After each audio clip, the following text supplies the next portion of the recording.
राधे राधे। आज की हमारी कहानी है आप सर्वश्रेष्ठ हैं।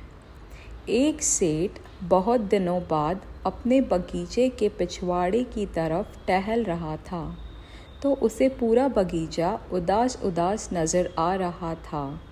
सारे पेड़ पौधे मुरझाए मुरझाए लग रहे थे। सेठ चिंतित हुआ। उसने इसकी वजह जानने के लिए एक एक पेड़ पौधे से अलग अलग सवाल पूछने लगा। बलुत के पेड़ ने कहा वो मर रहा है क्योंकि वो देवदार जितना लंबा नहीं है। सेठ ने देवदार की तरफ देखा तो वो भी उदास, खामोश, उसकी टहनियाँ भी झुकी हुई। उसने कहा, लंबा होने से क्या हुआ? मैं अंगूर को लताओं की तरह फल तो नहीं दे पा रहा हूँ। बच्चे उसके पास आते, उसकी चिरौरी करते, उसके साथ खेलते, बदले में वो मीठे अंगूर देता। पर सेठ ने जब अंगूर की लताओं की तरफ नज़र घुमाई तो चेहरा उसका भी लटका हुआ था। सेठ ने कहा, क्यों बहन लता, तुमको क्या शिकायत है? लता फफक पड़ी, बोली, मेरे पास क्या गुलाब सी सुंदरता है, न मेरे पास उसकी तरह खुशबू है। फिर आप बताओ, उदास न रहूं तो क्या करूं? लेकिन शिकायत तो गुलाब को भी थी।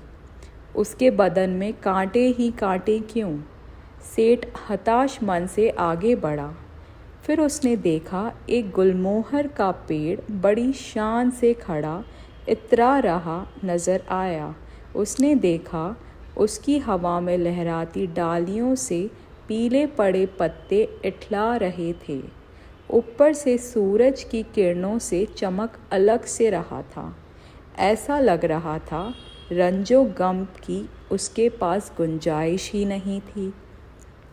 सेठ ने उससे पूछा, बड़ी अजीब बात है गुलमोहर, सभी एक से बढ़कर एक पेड़ पौधे उदास, खामोश, शिकायत से भरे हुए हैं। तुम इतने खुश क्यों हो? गुलमोहर ने कहा, सेठ जी, बाकी सभी पेड़ पौधे अपनी खूबियाँ देखने की बजाय स्वयं की तुलना दूसरों से करके दुखी हैं, जबकि मैं यह मानता हूँ कि यदि आपने मुझे अपने बगीचे में जगह दी है तो कुछ सोच कर दी होगी। मेरे किसी गुण से प्रभावित होकर आपने मुझे लगाया होगा। मैं अपना काम बखूबी करता हूँ, मुझे किसी से ईर्ष्या नहीं। मैं अपनी क्षमताओं और गुणों से खुश हूँ। दूसरों के पास बहुत अनूठा होगा, परंतु जो मेरे पास है वो भी दूसरों के पास नहीं, और यही आभास मेरी खुशी का कारण है। मैं यह सोचकर चलता हूँ, कुछ तो मेरे भी खास होगा जो सेठ जी ने मेरा चयन किया। बस मैं अपना काम श्रेष्ठ करता हूँ, अपनी उपस्थिति का एहसास बखूबी कराता रहता हूँ, इसलिए सुखी हूँ, इसलिए भी मैं तरोताज़ा दिखता हूँ।